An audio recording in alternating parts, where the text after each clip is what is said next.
Bonjour à tous, je m'appelle Éric Proulx, je suis citoyen résident de Saint-Mathieu-du-Parc. Je suis aussi directeur de Relief Mauricien, un organisme de conservation du territoire et de mise en valeur écotouristique.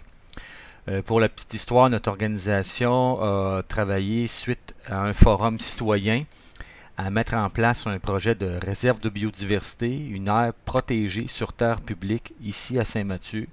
Il y a eu une belle mobilisation citoyenne qui a eu lieu en 2021-22. Et puis, ce projet-là est en cours de processus au sein du ministère de l'Environnement pour protéger nos terres publiques contre toute activité industrielle nocive, que ce soit du développement minier, éolien ou de la foresterie industrielle. L'autre mandat de notre organisme, c'est de participer à la vitalisation du territoire. Et puis, l'organisme Relief Mauricien a eu le mandat de la municipalité de Saint-Mathieu-du-Parc d'exécuter une planification stratégique en tourisme durable. C'est un bailleur de fonds qui s'appelle le Fonds d'action québécois en développement durable qui a octroyé des montants pour être en mesure d'effectuer un plan de développement qui tient en compte les besoins du milieu. Parce que vous savez, à Saint-Mathieu-du-Parc comme ailleurs au Québec, il y a une très forte pression pour le développement présentement dans nos territoires ruraux. Et puis, il n'y a pas vraiment de mesures d'encadrement. Il y a déjà du tourisme qui vient ici à Saint-Mathieu-du-Parc. Il va en avoir beaucoup plus dans le futur parce qu'il n'y a pas vraiment de règles d'aménagement du territoire ou de planification qui est effectuée. Alors, ce plan stratégique-là vient à quelque part nous dire qu'est-ce qu'on veut, nous, ici, pour le futur à Saint-Mathieu-du-Parc. On s'en préoccupe de notre territoire, on se préoccupe de protéger notre environnement, on ne veut pas être envahi.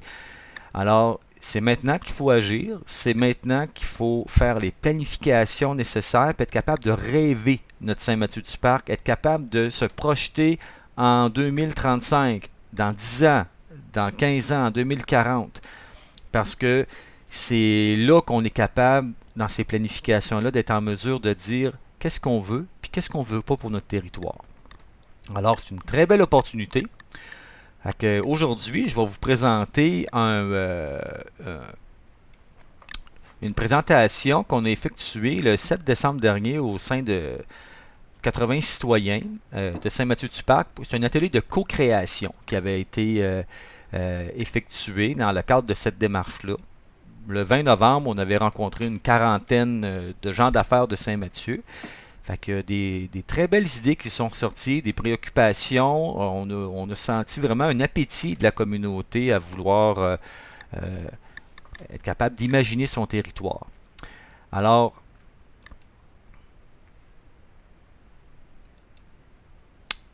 comment créer une destination de tourisme durable?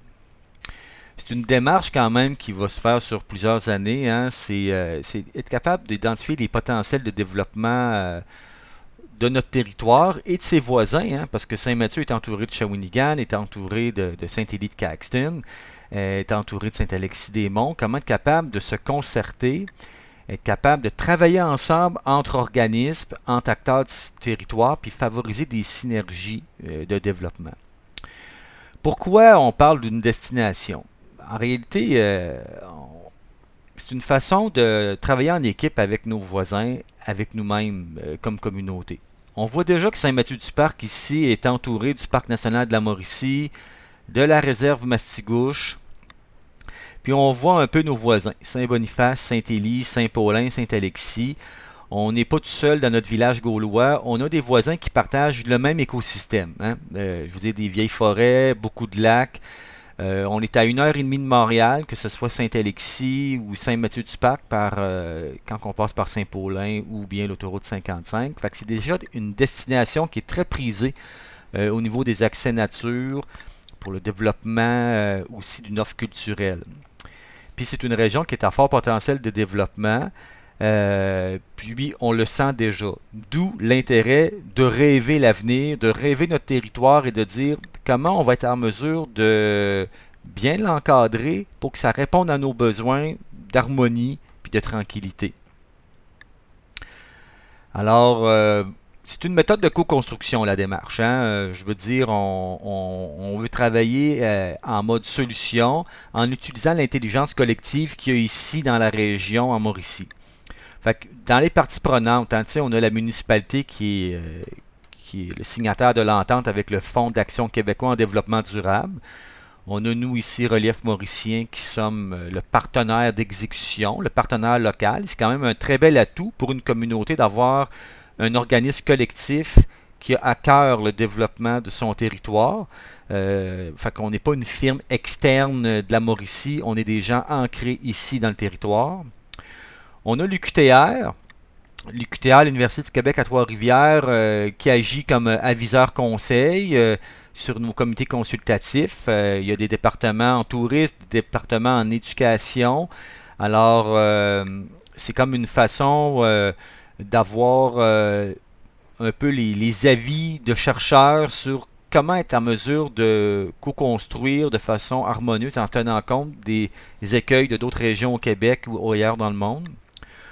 On travaille avec le pôle économie sociale de la Mauricie, vu qu'on a une démarche collective en économie sociale qui est inclusive. Ben, c'est une façon de bâtir un modèle d'affaires qui soit collectif et qui réponde aux besoins de la communauté. Ce n'est pas une entreprise privée, une entreprise collective, c'est une entreprise dont les profits sont réinvestis dans la communauté. Autre partenaire, on a Tourisme Mauricie. Alors, Tourisme Mauricie, eux, ont à cœur le développement d'une grappe de petites entreprises en mode tourisme durable, tourisme régénérateur. Puis là, tu sais, quand on parle de tourisme durable, on parle de tourisme de faible émission de gaz à effet de serre. Fait qu'on parle de tourisme non motorisé, bien souvent, des navettes, protection des milieux naturels, tourisme à échelle humaine. Là. C'est tourisme durable, c'est l'antithèse de ce que ça peut être le tourisme de masse. On est très loin là, de les Laurentides, on n'est pas là, mais pas du tout. Alors, pour pas qu'on ressemble aux Laurentides, on s'entoure de partenaires pour être capable de faire une bonne planification en répondant aux besoins des gens de la localité. Fait que, il y a eu un comité de coordination, comité consultatif avec les gens que vous voyez ici, QTR, les gens d'affaires, avec des citoyens aussi qui représentaient certains secteurs de la municipalité, avec des intérêts ils nous apportaient des thématiques intéressantes. On a eu différentes réunions sectorielles avec des agents relais ici à Saint-Mathieu, qui permettaient de faire la liaison entre ces projets-là et la communauté. Il y a eu une dizaine de rencontres à l'été 2024, plus d'une centaine de gens rencontrés. Fait qu'une belle démarche là, qui est en place. Fait que ça nous a permis de voir un peu le portrait de la municipalité, d'analyser un peu les forces, faiblesses, opportunités, menaces, puis voir un peu c'est quoi les objectifs stratégiques, les priorités, les hypothèses de travail. Fait que si on regarde un peu notre Saint-Mathieu, vous voyez un peu les cartes du territoire. Ici, c'est le Parc national de la Mauricie, assuré. Tout ce qui est en blanc, ce sont les terres publiques. Notre parc récréo-forestier, c'est la tache verte, mais en réalité, c'est pas la tache verte, c'est le refuge biologique. Le parc récréo-forestier, dès sa fondation, comprenait toujours le bloc de 127 km². Si vous vous rappelez, en 1996, il y avait un projet de forêt habitée. Fait que le parc récréo-forestier, ça a toujours été le projet de forêt habitée qui comprenait les 127 km². Mais l'essentiel du réseau de sentiers pédestres est concentré dans le refuge biologique qu'on voit ici au centre, une dizaine de kilomètres de sentiers pédestres. On a aussi le Sentier national de la Mauricie là, qui passe de bord en bord du parc de la Mauricie jusqu'à la réserve Mastigouche en passant par le lac Bernard-et-en-Croix. À Saint-Mathieu, ben, vous voyez tous les corridors mauves. Ce sont des habitats cartographiés de la tortue des bois qui sont cartographiés et reconnus au ministère de l'Environnement. Fait qu'inutile de vous dire que c'est tout le réseau hydrographique de la communauté, incluant les lacs, les ruisseaux. Alors, la tortue, elle est bien présente. Il n'y en a pas énormément. Hein? Il y en a à peu près 160 à 200 d'identifiés, la plus grosse concentration en Amérique du Nord. Cependant, ben, ça démontre que finalement, on habite l'habitat de la tortue comme humain. Alors, il y a sûrement des éléments qu'il faut considérer et faire attention de ne pas dégrader son habitat. Ce qu'on voit ici, tu sais, comme toutes les taches vertes, ce sont les vieilles forêts de 100 ans et plus. On voit qu'ils sont toutes dans la partie ouest, hein, qui partent du lac en Croix, qui descend vers le lac La Rose, Coureuse, lac Souris, lac à la Pêche. C'est vraiment la partie ouest du territoire, parce que toute la partie est, ben, il y a eu des coupes forestières successives avec les années. Puis on voit qu'à la frange du parc national, il reste encore quand même certains peuplements de feuillus qui n'ont pas été coupés. Fait que tout le centre de l'enclave a été coupé là, depuis une cinquantaine d'années. Alors, on voit quand même que l'industrie forestière a eu un impact non négligeable. Puis le projet de la protéger visait à protéger surtout les massifs de vieilles forêts qui sont résiduels, qui restent dans ces secteurs-là. Parce que dans les vieilles forêts, il y a des habitats fauniques d'espèces menacées. Ça peut être le pee-weedless, les chauves-souris, les tortues. Ici, à Saint-Mathieu, ben, c'est vraiment une belle communauté. Pour vrai, là, moi, depuis que je suis ici, c'est un bijou caché au Québec dans lequel tu retrouves des acteurs fantastiques comme la Fondation L'Art de Vivre avec un ashram de 1000 places le long du lac Blanc. Le labyrinthe coureur des bois de la pépinière du parc qui est reconnu au Québec avec beaucoup de groupes scolaires qui viennent le visiter. L'amphithéâtre au cœur de la forêt, qui a été construit en 1997, amphithéâtre de 300 places, qui a beaucoup de spectacles, dont Relief Mauricien est aujourd'hui le gestionnaire. Fait qu'on veut le relancer pour faire des spectacles, des activités culturelles et éducatives. Fait qu'on y va pas à pas avec les ressources en place. Fait que c'est des beaux projets.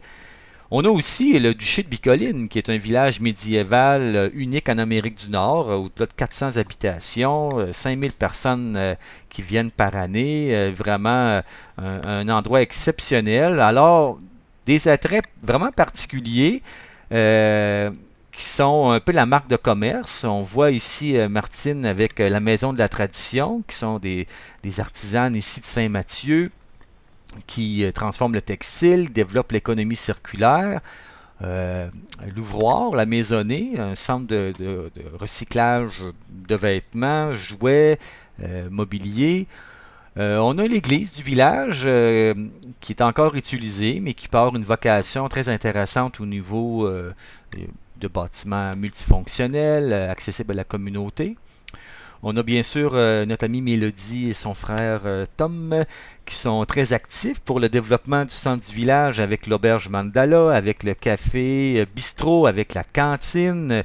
C'est quand même exceptionnel tout le beau travail de mobilisation, de vitalisation que nos acteurs effectuent comme Mélodie. C'est très positif. On a trois campings, hein. Le camping Bellemare que vous voyez ici, de M. Jean-Luc Bellemare. On a le camping du lac McLaren, le camping du parc. On a le café des funambules. On a aussi la petite place des arts qui est notre maison de la culture où on voit beaucoup d'expositions d'artistes contemporains, des arts vivants. On a le camp de vacances du lac Vert qui accueille beaucoup de groupes jeunesse un peu partout ici en Mauricie. Alors, des acteurs très intéressants qui valent la peine de concerter. Puis, vous voyez ici dans les choses intéressantes qu'il y a autour de notre communauté, bon, on a notre parc national de 530 km² qui a été fondé dans les années 70. On a beaucoup de formations géologiques particulières au niveau du granit, au niveau du gneiss notamment. Bon, une faune emblématique, on parle beaucoup de la tortue des bois, il y a aussi l'ombre chevalier au Kwassa, au lac La Rose, entre autres, des chauves-souris, un territoire orignal aussi.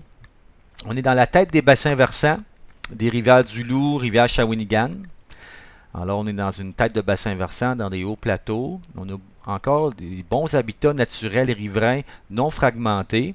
Quand on parle de non fragmentés, on parle d'habitats où c'est qui sont uniformes. C'est des patchs de forêt uniformes où il n'y a pas de chemin ou qui a été percé.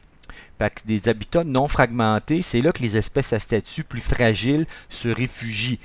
Puis c'est une façon de conserver leur habitat, leur aire d'alimentation. Fait qu'il y en a quand même pas mal, surtout dans le secteur du lac gauche, lac droit, au fond du chemin de la Coureuse. Fait que c'est des massifs de forêt ancienne à haute valeur de conservation. Autre chose intéressante, c'est l'esquerre. On a un grand escale de 8 km qui part du parc national, qui passe par le lac Bellemare, le chemin de l'Esquerre, évidemment, le lac à la pêche. Ça, c'est un grand cordon de sable qui a été déposé par les glaciers lors de la déglaciation. Tu sais, quand les glaciers fondent, ça fait des grandes rivières, puis quand le courant baisse dans la rivière, ben, tous les petits, tout le sable se dépose, puis là, c'est tout déposé en forme de lacet de bottine qui fait un 7-8 km. Fait que vous remarquez que toutes les sablières sont mises en place dans des esquerres. Puis cet esquerre-là, ben, entre le lac Garot et le petit lac et le grand lac Garot, on passe direct sur la crête de l'esquerre. Vraiment intéressant. On a le pont couvert de Saint-Mathieu. Pont couvert, un des 3 derniers ponts couverts entre le Québec-Montréal, sa rive nord, qui est encore accessible à la population. Vraiment cité patrimoniale. Beaucoup de lacs et rivières et cours d'eau, hein, plus de 83 lacs. Et puis notre fameuse rivière Shawinigan, rivière sinueuse d'habitat de tortues. Fait que je passe rapidement ici. Au niveau social, ben, on voit que dans la communauté, il y a une forte implication citoyenne dans différents groupes communautaires, des gens qui se sont mobilisés aussi pour relancer l'école du village dans les années 2000. On a notre camp de vacances, le camp du Lac-Vert, le duché de Bicoline, le parc récréo-forestier, hein, qui est très intéressant, qui attire au-delà de 30 000 visiteurs par année. Le mont SM aussi, qui attire à peu près 15 000 de cyclistes en vélo de montagne d'un peu partout au Québec. Plusieurs activités culturelles de plein air. On voit qu'au niveau culturel, la Petite Place des Arts, l'amphithéâtre et la Maison de la Tradition, c'est un peu les valeurs sûres de nos attraits culturels intéressants. On a aussi tout ce qui est culture autochtone avec le site Mokatatan qui a été développé à l'auberge du Trappeur. Mais on travaille aussi avec la coop Nitaskinan pour mettre en valeur ce territoire-là. Alors, dans le diagnostic, hein, après 15 minutes, on arrive dans le diagnostic. C'est quoi Saint-Mathieu? Hein? Saint-Mathieu, ben oui, c'est un lieu de villégiature de prédilection. 83 lacs, c'est sûr que ça attire du monde. Bon, il y en a à peu près, je vous dirais, la moitié et même plus qui sont sur terre publique et l'autre moitié sur terre privée. On a notre parc national qui attire 200 000 visiteurs. Malheureusement, l'entrée du chemin Saint-François fait qu'il y a peu de retombées pour le centre du village et pour le développement d'emplois locaux, parce que les gens ne passent pas par le village. On voit qu'il y a eu des études de marché qui ont été effectuées l'an passé. On voit que la demande est souvent associée à de l'hébergement dans la communauté. Il n'y a pas beaucoup d'hébergements haut de gamme ou de type prêt à camper dans la communauté. Mais on voit cependant que les campings type roulotte, type tente ont au-delà de 1000 emplacements. Le parc national d'Amoricie, si vous allez au camping Mistagans ou à Pisagong, vous allez voir qu'il y a de la place. Ben, il y a aussi le camping Bellemare, qui est un camping de roulotte surtout, et puis le camping du parc qui offre quand même une très belle offre mixte aussi. On voit que dans les résidences de tourisme Airbnb, entre guillemets, on en a environ 61. On a 9 gîtes, 3 auberges, 3 campings, 3 camps de vacances. Camp McLaren, camp du Lac-Vert notamment. Alors, on voit que à Saint-Mathieu, ici, on voit un peu le bistrot du Pain Bleu qui vient de se développer au lac Goulet, l'auberge Saint-Mathieu le long du lac Bellemare, le bistrot... le café bistrot de Saint-Mathieu, le café des Funambules. Ça roule ici l'été, hein, de la fête des Patriotes jusqu'à l'Action de grâce, puis encore. Donc l'hiver, c'est tranquille dans la communauté, c'est très saisonnier. Alors comment être en mesure de déployer une offre qui va se consolider à l'année au niveau de commerce et de services pour avoir des biens dans la communauté? On voit que depuis 20 ans, il y a quand même eu la perte de plusieurs commerces dans le village. Hein. Là, il nous reste seulement qu'un dépanneur. Mais on en a perdu un. On a perdu une station-service, notre caisse populaire, la quincaillerie. Pourquoi? Bon, on a une économie saisonnière, il n'y a pas de politique d'achat local, il y a des grandes surfaces qui sont à Shawinigan, il y a le vieillissement de la main-d'œuvre, difficulté à trouver de la relève. Il faut considérer que Shawinigan, c'est pas la source de tous les maux. Saint-Élie-de-Caxton, Saint-Boniface et sont à des distances similaires de Saint-Mathieu de Shawinigan. Et puis, comme vous voyez, il y a plus de commerces et services dans ces communautés-là. Souvent, la fierté locale, les politiques d'achat local font en sorte que les gens ont à cœur leur communauté puis favorisent l'achat local. Alors, c'est quelque chose qu'on est capable de déployer ici et dans la communauté en suscitant un meilleur sentiment d'appartenance. Puis, on a des très beaux atouts là-dessus, sur notre territoire. Fait que, dans l'analyse des forces, faiblesses, opportunités, menaces, c'est ça que ça veut dire l'acronyme FFOM, on voit que dans les forces, on a un très beau patrimoine naturel, avec beaucoup de vieilles forêts, des espaces de qualité pour pratiquer le plein air, l'écotourisme. On a un corridor naturel au sein du grand écosystème du Parc national de la Mauricie. On a une belle implication citoyenne dans les OBNL pour le bien collectif, la préservation de nos valeurs fortes à Saint-Mathieu. Puis on a un territoire qui est accessible et bien desservi par un bon réseau routier de qualité. La 351, une route nationale, l'autoroute 55 notamment. Dans les opportunités, on voit que le parc national, la route 351, il y a quand même pas mal de visiteurs qui passent déjà dans la communauté, au-delà de 50 000. Sur le chemin Saint-François, tous les gens qui font le tour du parc national, on nous dit qu'au parc national, il y a au-delà de 200 000 entrées qui viennent à chaque année. Donc, une belle opportunité, une demande en tourisme de nature et de culture. Une grosse demande dans la région pour de l'hébergement haut de gamme ou de l'hébergement de prêt-à-camper. Quand je parle de prêt-à-camper, ça peut être des yourtes, des tentes Utopia, des cabines. L'hébergement haut de gamme, c'est souvent de l'hébergement 4 saisons avec service. Il y a des opportunités d'aménagement régional, aménager les espaces verts, offrir des accès nature, les valoriser par l'écotourisme. Les accès nature, c'est comme une façon de s'assurer qu'on donne accès à la nature aux gens pour ouvrir leur sensibilité à la protection de l'environnement. Ça peut être par l'éducation, notamment l'interprétation du milieu naturel. Nous, on est chanceux, on y a accès. Mais tu sais, je pense qu'à Saint-Mathieu, on peut avoir accès à d'autres territoires, même nous-mêmes comme résidents, peut avoir accès à d'autres territoires vraiment d'intérêt qui sont tout près de là où on habite. Dans l'analyse des forces, faiblesses, opportunités, menaces, on voyait qu'il y a des faiblesses. Dans les faiblesses, il y a des enjeux. On est dans l'époque dans laquelle on vit, là. Alors, il y a des enjeux de cohésion sociale, d'inclusivité, de disparité sociale entre les résidents qui sont sur le bord des rangs, qui sont dans les quartiers non desservis, qui ne sont pas sur le bord des lacs. Il y a des disparités entre les résidents et les villégiateurs qui sont plus autour des lacs. Pas beaucoup de disponibilité en hébergement. Les maisons coûtent cher ici. Les jeunes familles ou les jeunes professionnels qui veulent demeurer ici, qui ont entre 22, 23, 35 ans, ont de la difficulté à se trouver des maisons ou à se construire tout court. Donc, pas beaucoup d'hébergement. Donc, c'est pas une opportunité de déployer de l'hébergement type collectif, locatif.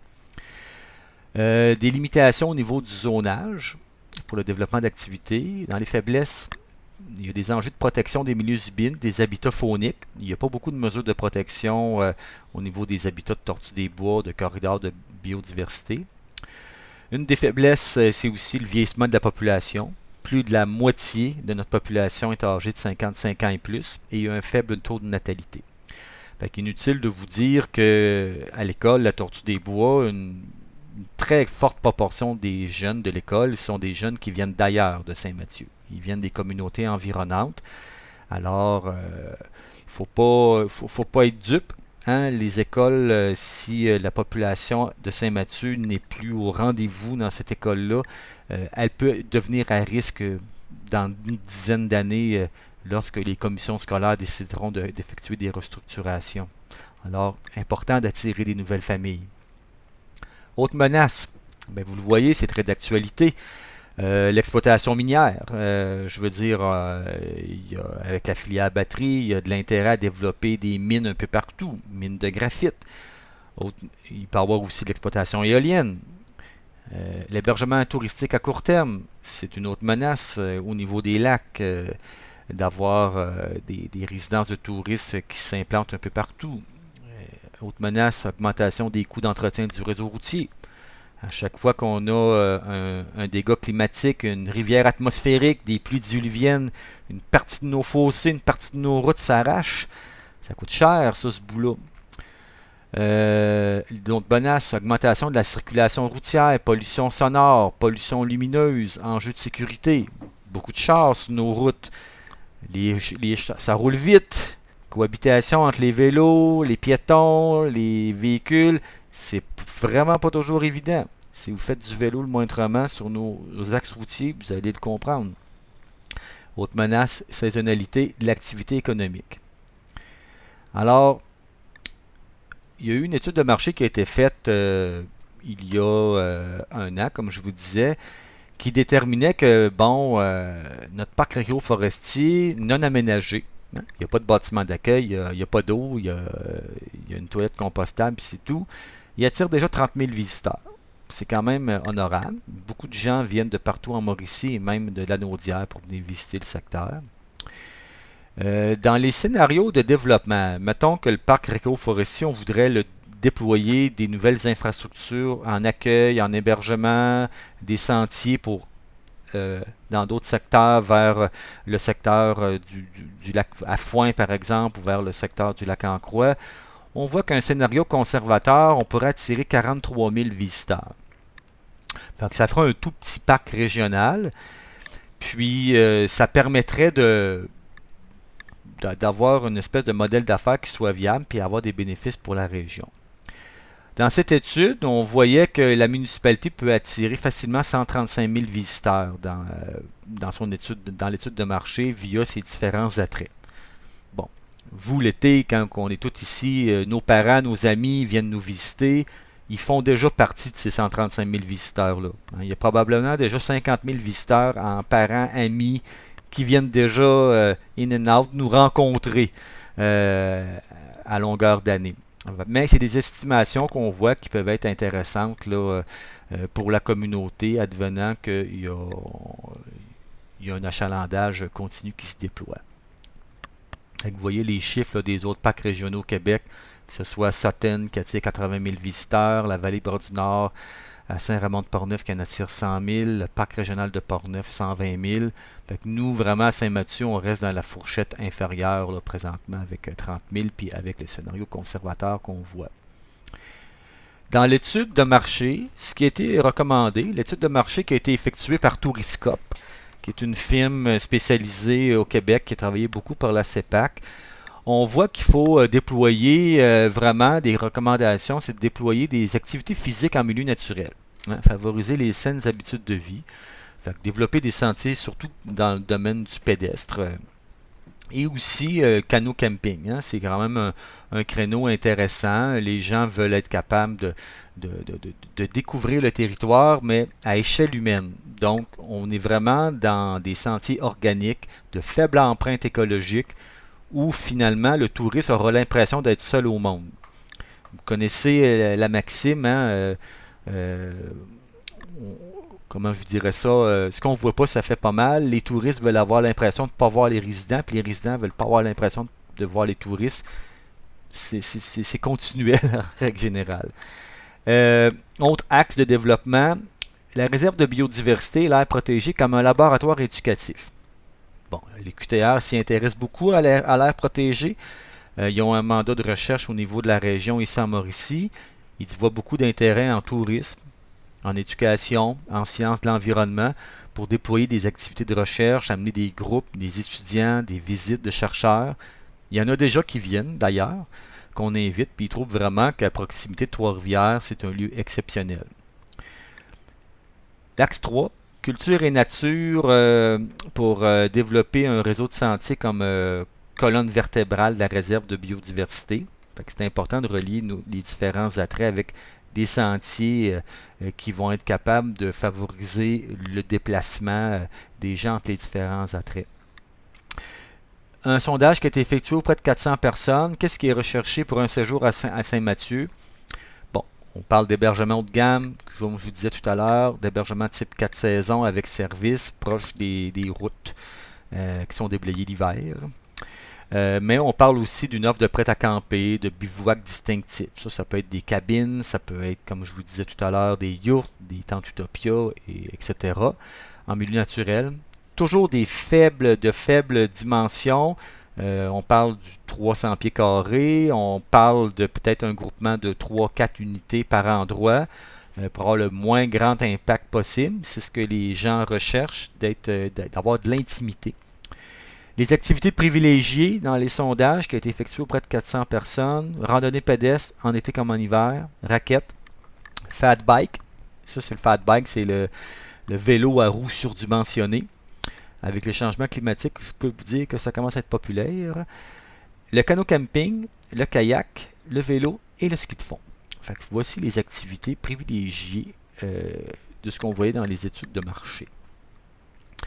Les orientations. Puis là, je le rappelle, on est toujours en mode on rêve, on est en co-création. L'atelier que vous avez là, vous pouvez vous en inspirer de ce que je vous dis pour répondre au sondage de comment vous rêvez votre Saint-Mathieu. Nous, c'est les hypothèses qu'on voit après les analyses. Fait que les objectifs stratégiques, on les dit, aussi bien stimuler le développement de l'existant.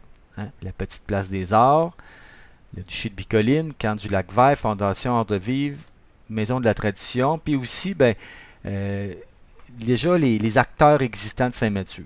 Pas développer de gros projets qui vont aller cannibaliser, si on veut, l'achalandage des acteurs de la place. Autre objectif, prévoir la transition pour garantir la pérennité. Hein? On a la petite place des arts qui est ici, on a le parc récréo-forestier, le sentier national. Comment on favorise la passation entre ces actifs-là pour s'assurer que ça va demeurer encore dans 10 ans. Autre objectif, essayer de valoriser notre amphithéâtre et valoriser aussi l'église du village. Comment y voir un avenir dans l'église du village pour que ça devienne une maison citoyenne, bâtiment socio-communautaire. Il y a des services qui peuvent être déployés. Il peut y avoir aussi de la cohabitation avec les services religieux. Il faut y réfléchir parce que dans 6, 7, 8 ans, on va être rendu là. Autre objectif, conserver la valeur patrimoniale du territoire, garantir la tranquillité des lieux, l'harmonie, parce que il y a déjà du tourisme qui vient, il y a déjà de nos visiteurs, beaucoup de circulation sur nos routes. Comment qu'on peut faire pour encadrer ça, pour garantir notre tranquillité et améliorer même la tranquillité? Comment créer de la valeur pour l'écotourisme sur l'ensemble du territoire? Comme autre objectif, mieux capter les retombées de la circulation existante. Promouvoir la conservation volontaire. Ça, c'est promouvoir la protection par des réserves naturelles privées, protection des habitats fauniques par des propriétaires privés. Puis promouvoir l'éco-responsabilité. Dans le tourisme durable, on appelle mieux gérer nos vidanges, matières résiduelles, privilégier l'achat local, composter, économie d'énergie, sources alternatives, hein, le solaire, privilégier le transport actif, électrification des transports.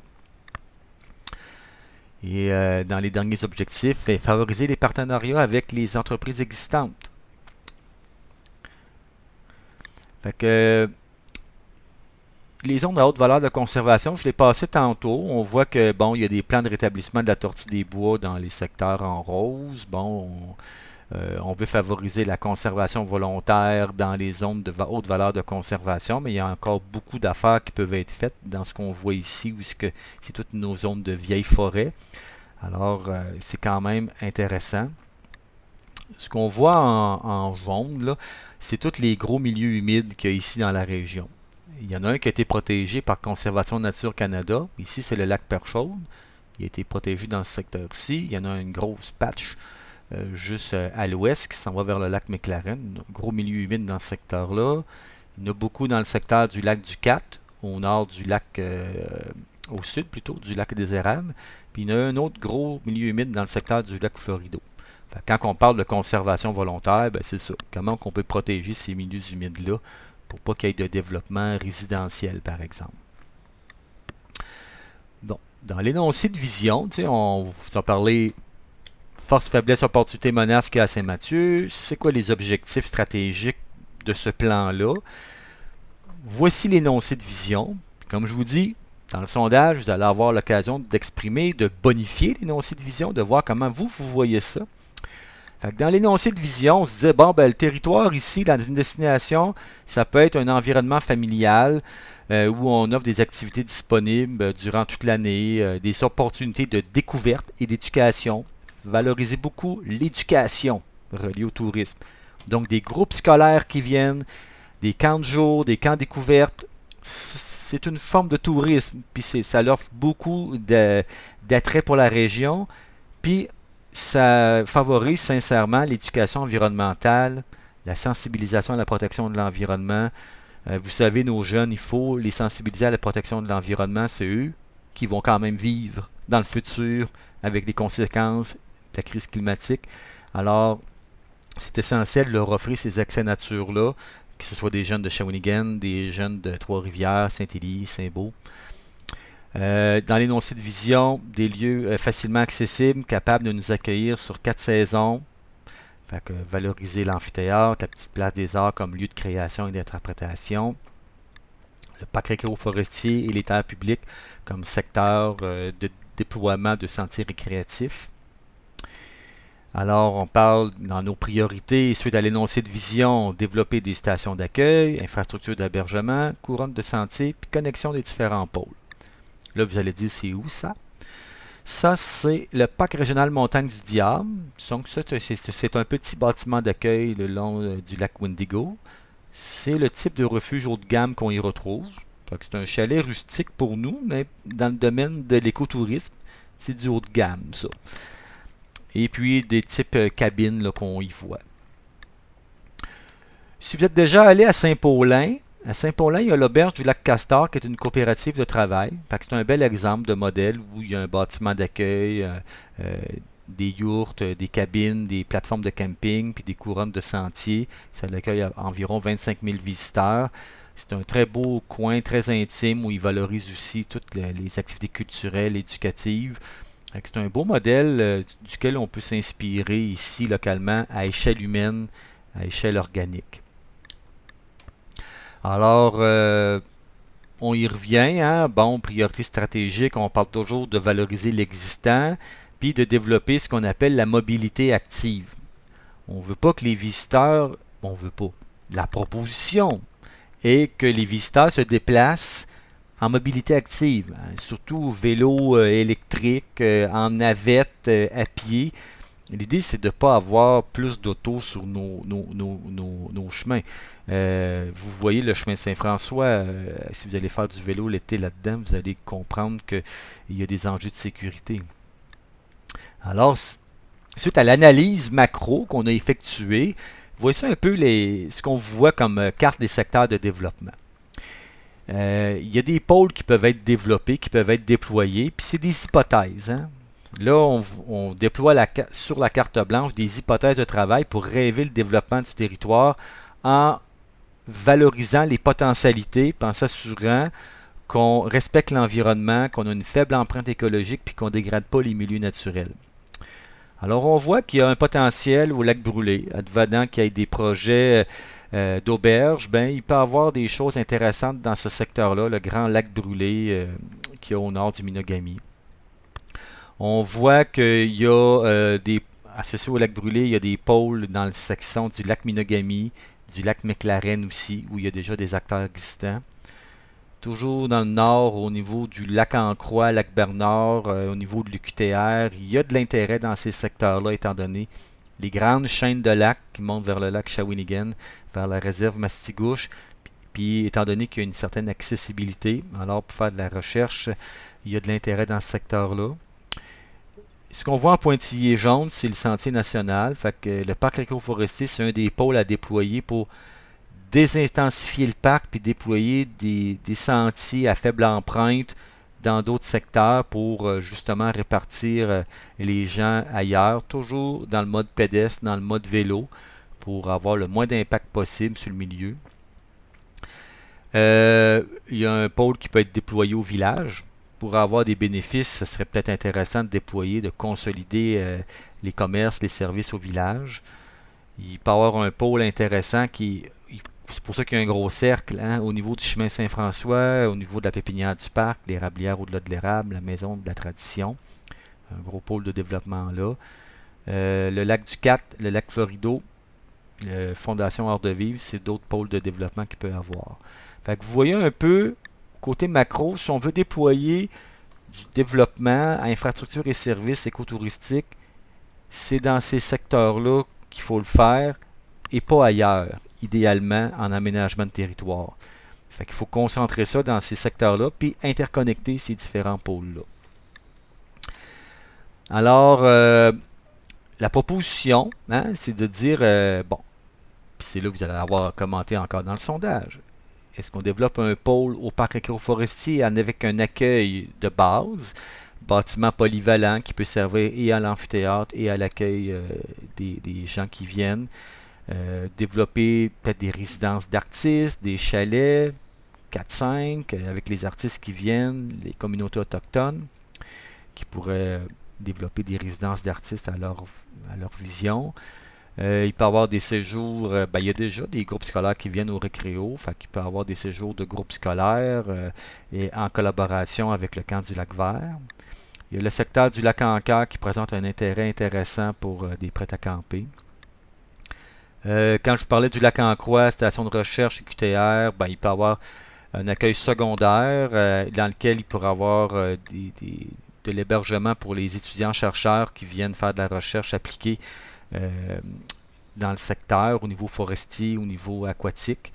Il peut avoir aussi, cette station-là peut être utilisée pour les camps de vacances. Par exemple, le camp Minogami qui veut développer des circuits de canot-camping dans le secteur, parce qu'il y a quand même un intérêt qui est intéressant avec des boucles qui peuvent se faire vers la réserve Mastigouche.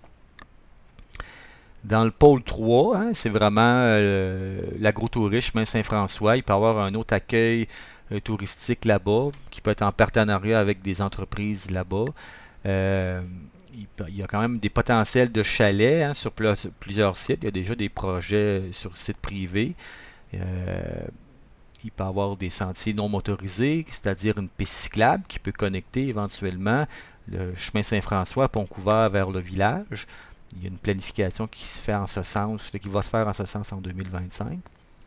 Il peut y avoir des emplacements de van life. La van life, c'est un peu des campeurs qui vont se stationner à certains endroits pour explorer le territoire la journée d'après. Fait qu'au parc des Ancêtres ou dans le secteur du Pont-Couvert, il peut y avoir des choses intéressantes là-bas.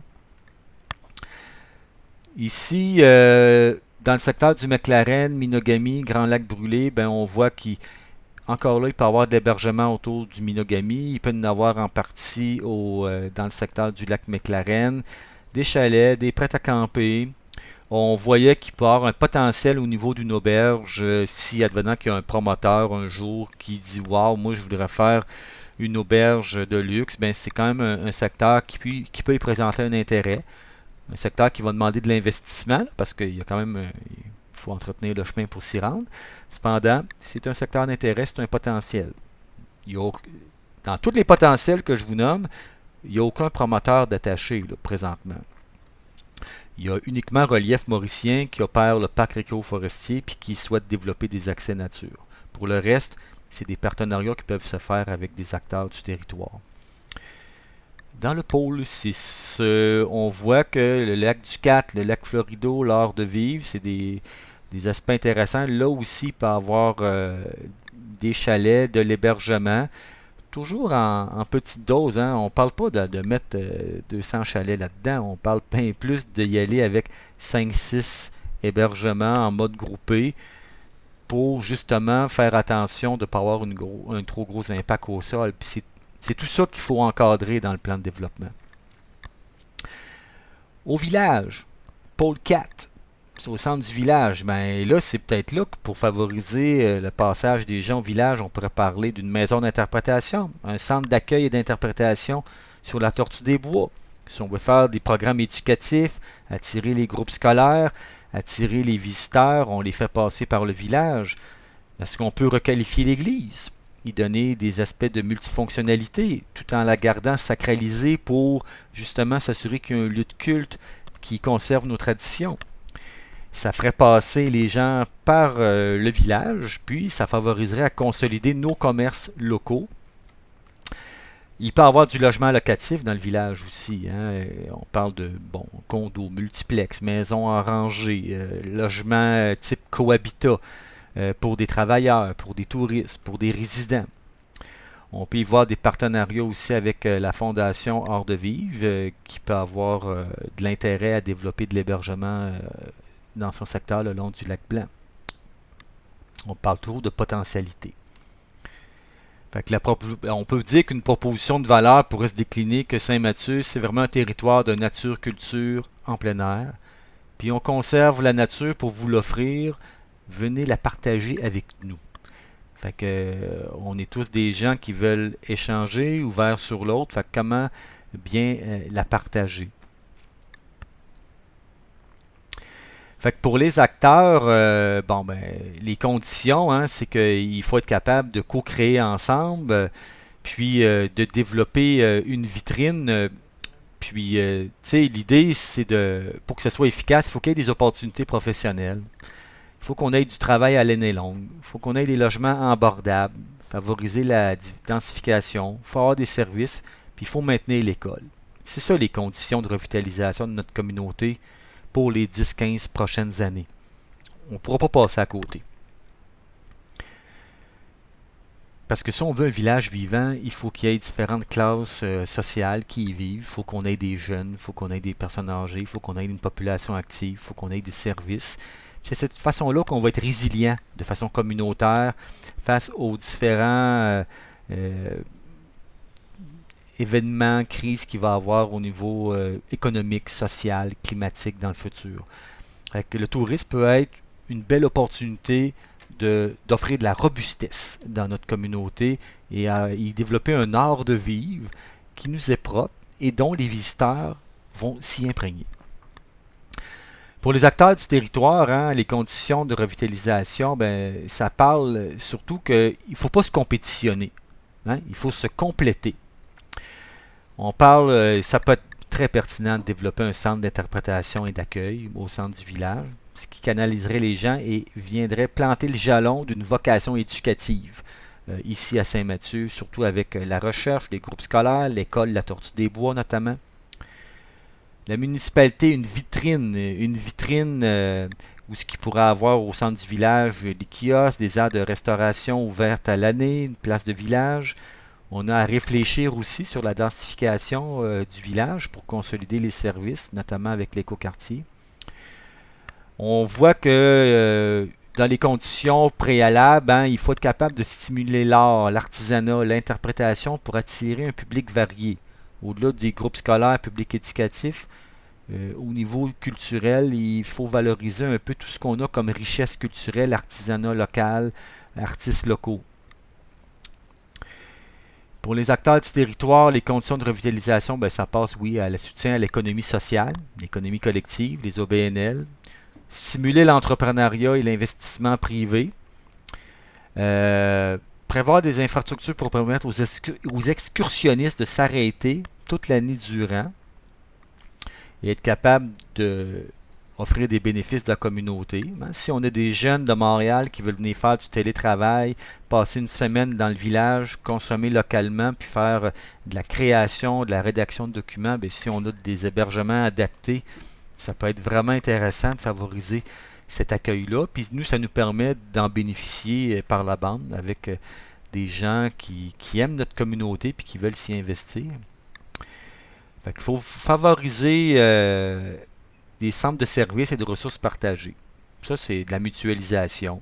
Est-ce qu'il y a un organisme en économie sociale localement qui pourrait offrir des services en administration, en marketing, en prêt de ressources humaines? Comment on peut travailler ensemble, se prêter des équipements, prêter des services entre entreprises? Est-ce qu'il y aurait une opportunité de déployer une société de développement commercial entre les gens d'affaires? Valoriser un bureau de la transition écologique et du développement durable avec l'UQTR, où il peut y avoir des chercheurs à l'année qui viennent utiliser Saint-Mathieu comme laboratoire vivant. Alors, vous voyez que c'est un plan, hein, c'est un plan qui a été réalisé par Relief Mauricien en collaboration avec la municipalité de Saint-Mathieu-du-Parc, qui était le donneur d'ordre, le pôle économie sociale d'Amoricie, qui valorise toute l'économie sociale, la coopérative Nitaskinan, qui apportait l'approche autochtone, l'Université du Québec à Trois-Rivières, financée par le Fonds d'action en développement durable, et puis le ministère de l'Environnement du Québec. Alors, vous avez un webinaire dans lequel je vous ai expliqué quand même les grandes lignes des opportunités de développement du territoire qu'on a ici à Saint-Mathieu. Comme je vous disais tout à l'heure, l'idée c'est d'être capable de le rêver ensemble, de rêver le tourisme du futur. Comment rester maître chez nous, ici à Saint-Mathieu? Comment favoriser le développement harmonieux? Alors, je vous invite à répondre au sondage, choisir vos priorités, voir comment on pourrait avoir un moindre impact. Pensez aux générations qui suivent. Pensez à vos amis, à vos enfants, à vos petits-enfants. À quoi vous voulez que Saint-Mathieu ressemble dans 10, 15 ans? Qu'est-ce qu'on veut pour notre futur? Fait que c'est là l'opportunité qu'on a dans ce sondage-là. Puis avec les ateliers qu'on a eus tout en 2024, les sondages, on voit qu'il y a un appétit de protection du territoire. On vous consulte encore pour être capable d'avoir le meilleur projet qui répond à nos besoins et même qui bonifie notre cadre de vie. Parce que c'est ça l'objectif, c'est de bonifier notre cadre de vie pour qu'on soit en mesure d'avoir un territoire attractif où il va faire bon vivre. Alors, je ne vous retiens pas plus. Je vous invite à répondre au sondage. Puis, si vous avez des questions, n'hésitez pas à nous écrire à la municipalité de Saint-Mathieu-du-Parc, Diane Rivard, conseillère municipale qui est responsable du dossier, ou moi-même, Éric Proulx, directeur de Relief Mauricien. Ça va faire plaisir de discuter avec vous, de co-créer, de trouver des solutions innovantes pour faire en sorte qu'on a une communauté qui va être robuste et vitale, qui va prendre le défi du futur avec le sourire et une belle énergie. Fait que, écoutez, je vous remercie beaucoup de votre attention. C'est bien apprécié. Alors, on va sûrement se revoir quelque part dans les sentiers ou au dépanneur. Fait que, une belle journée à tous. Bye bye.